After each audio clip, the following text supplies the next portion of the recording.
नमस्कार। आप सभी का हमारे YouTube चैनल जी सर ट्रिक्स में स्वागत है। इस वीडियो में हम डेली करंट अफेयर्स के साथ साथ महत्वपूर्ण स्टैटिक जीके देखेंगे, लेकिन वीडियो शुरू करने से पहले आप सभी के लिए आज का प्रश्न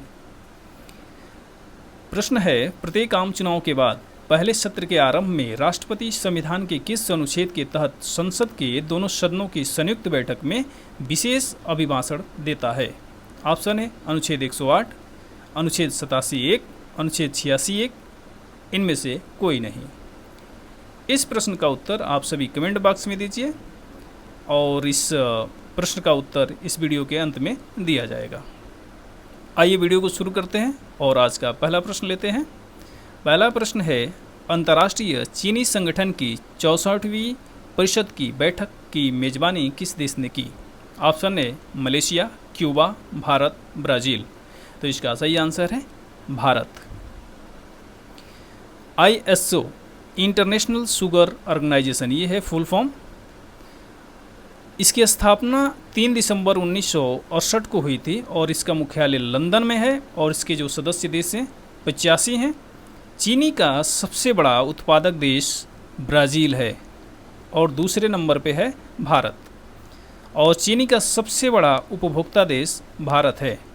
जून 2024 में अंतर्राष्ट्रीय चीनी संगठन की 64वीं परिषद की बैठक नई दिल्ली, भारत में आयोजित किया गया।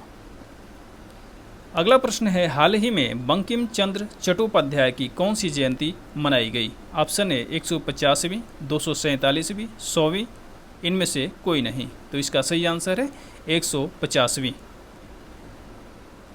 अगला प्रश्न है, अभी बंकिम चंद्र चट्टोपाध्याय से कुछ चीज़ों को जान लेते हैं कि इनका जन्म 27 जून 1838 को हुआ था और इनकी जो रचनाएं हैं उनमें वंदे मातरम इन्होंने संस्कृत में लिखा था, जिसको बाद में राष्ट्रीय गीत के रूप में अपनाया गया था। आनंद मठ इन्हीं की रचना है जो सन्यासी विद्रोह पर आधारित है। इनकी अन्य रचनाओं में दुर्गेश नंदिनी है, कपाल कुंडला है, देवी चौधरानी है, 20 वृक्ष इनकी अन्य रचनाएं हैं। अगला प्रश्न है, विश्व ड्रग दिवस हर साल किस तिथि को मनाया जाता है? ऑप्शन है 20 जून, 21 जून, 26 जून, 28 जून। तो इसका सही आंसर है 26 जून को विश्व ड्रग दिवस मनाया जाता है। विश्व ड्रग दिवस हर साल 26 जून को मनाया जाता है और इसकी शुरुआत हुई थी दिसंबर 1987 में संयुक्त राष्ट्र महासभा के द्वारा। नशीली दवाओं के दुरुपयोग और अवैध नशीली दवाओं की तस्करी के खिलाफ जागरूकता बढ़ाने के लिए किया गया था।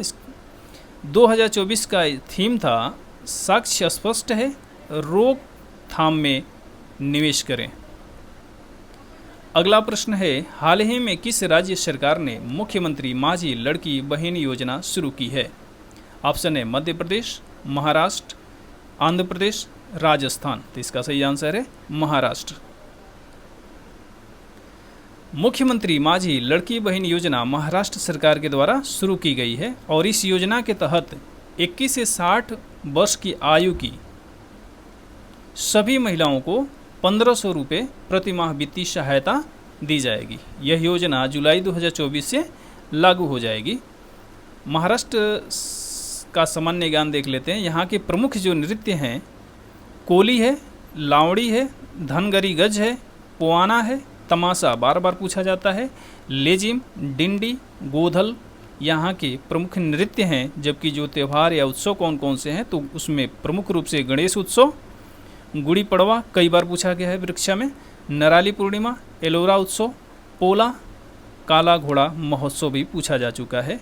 महाराष्ट्र का प्रमुख महोत्सव है। महाराष्ट्र सामान्य ज्ञान कुछ और देख लेते हैं। इसकी राजधानी मुंबई में है और इसके मुख्यमंत्री एकनाथ शिंदे, राज्यपाल रमेश बैस हैं। लोकसभा की सीटें 48 हैं, राज्यसभा की सीटें 19 हैं और विधानसभा की सीटें 288 हैं, जबकि विधान परिषद की सीट 78 है। भारत में कुल 6 राज्य हैं जिनकी विधान परिषद है। उसमें उत्तर प्रदेश, आंध्र प्रदेश, तेलंगाना, कर्नाटक, महाराष्ट्र और बिहार है। अगला प्रश्न है, हाल ही में किस professionals golf tour of India का अध्यक्ष नियुक्त किया गया है? तो ऑप्शन है Tiger Wood, Kapil Dev, HR Srinivas, इनमें से कोई नहीं। तो इसका सही आंसर है कपिल देव। कपिल देव HR श्रीनिवास का स्थान लेंगे। हाल ही में किस सार्वजनिक उपक्रम को नवरत्न का दर्जा प्रदान किया गया है या दिया गया है? ऑप्शन है सेंट्रल इलेक्ट्रॉनिक्स लिमिटेड, मझगांव डाक शिप बिल्डर्स, भारत इलेक्ट्रॉनिक्स, इनमें से कोई नहीं। तो इसका सही आंसर है मझगांव डाक शिप बिल्डर्स को दिया गया है। अभी सेंट्रल इलेक्ट्रॉनिक्स लिमिटेड को मिनी रत्न श्रेणी 1 का दर्जा दिया गया है, तो ये भी ध्यान में रखिएगा। जो मझगांव डाक शिप बिल्डर्स है, इसको नवरत्न का दर्जा दिया गया है। नवरत्न का दर्जा देने का जो मापदंड है, उसमें नवरत्न का दर्जा प्राप्त करने के लिए कंपनी को मिनी रत्न श्रेणी 1 का दर्जा होना चाहिए और CPSE की अनुसूची 1 में सूचीबद्ध भी होना चाहिए। नवरत्न की शुरुआत हुई थी 1997 में, जबकि मझगांव डाक शिप बिल्डर्स CPRD बिल्डर्स की स्थापना हुई थी 1774 ईस्वी में।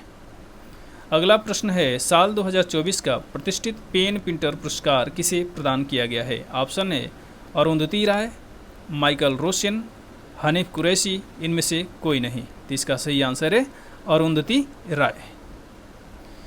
पेन प्रिंटर पुरस्कार 2024 अरुंधति राय को साहसी लेखक की कैटेगरी में दिया गया है। साहसी लेखक की कैटेगरी में दिया गया है और इनको बुकर पुरस्कार भी दिया जा चुका है 1997 में। इनकी कृति The God of Small Things के लिए दिया गया था। इनकी जो अन्य कृति है वो है the ministry of utmost happiness, इन्हीं की कृति है।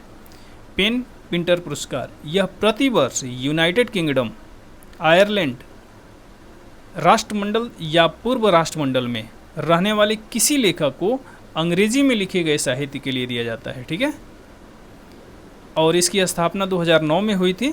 एक नाटककार थे जिनका नाम था हेरोल्ड पिंटर, उन्हीं की स्मृति में ये दिया जाता है पुरस्कार और यह साहित्य के क्षेत्र में दिया जाता है।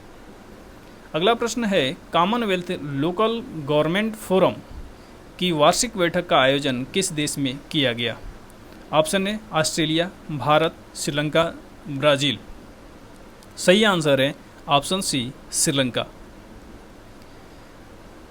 तो CLGF की वार्षिक बैठक कहाँ पे हुई? श्रीलंका में हुई और इसका थीम वाक्य था महिलाओं के राजनीतिक प्रतिनिधित्व के माध्यम से सामाजिक लचीलेपन को मजबूत करना। और इसकी स्थापना 1995 में और इसका मुख्यालय लंदन में है और इसके सदस्य भारत सहित 56 हैं। 12वां विश्व हिंदी सम्मान 2023 किसे प्रदान किया गया है? ऑप्शन है डॉक्टर उषा ठाकुर, उषा मेहता, नीरजा देवी, इनमें से कोई नहीं। तो इसका सही आंसर है डॉक्टर उषा ठाकुर को दिया गया है। जो 12वां विश्व हिंदी सम्मेलन हुआ था वो फिजी में हुआ था और उसी समय इनको ये अवार्ड प्रदान किया गया था, लेकिन वो उसमें उपस्थित नहीं थी उषा ठाकुर, इसलिए अभी हाल ही में इनको ये प्रदान किया गया है। अगला प्रश्न है, भारत के नए विदेश सचिव कौन बने हैं?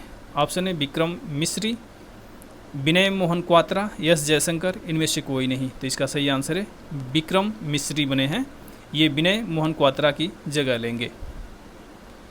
अगला प्रश्न है, टेस्ट क्रिकेट मैच में सबसे तेज दोहरा शतक लगाने वाली क्रिकेटर कौन है?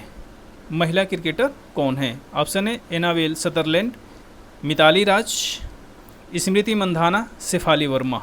तो इसका सही आंसर है शेफाली वर्मा सबसे तेज दोहरा शतक लगाने वाली टेस्ट क्रिकेट मैच में। ये भी ध्यान में रखिएगा, 194 बॉल पे इन्होंने 200 रन बनाया था। आज का जो प्रश्न था, प्रत्येक आम चुनाव के बाद पहले सत्र के आरंभ में राष्ट्रपति संविधान के किस अनुच्छेद के तहत संसद के दोनों सदनों की संयुक्त बैठक में विशेष अभिभाषण देता है? ऑप्शन है अनुच्छेद 108, अनुच्छेद 87(1), अनुच्छेद 86(1). तो इसका सही आंसर था अनुच्छेद 87(1).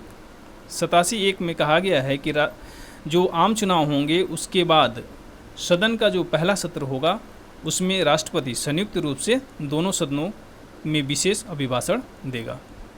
तो आज की वीडियो में बस इतना ही। जय हिंद।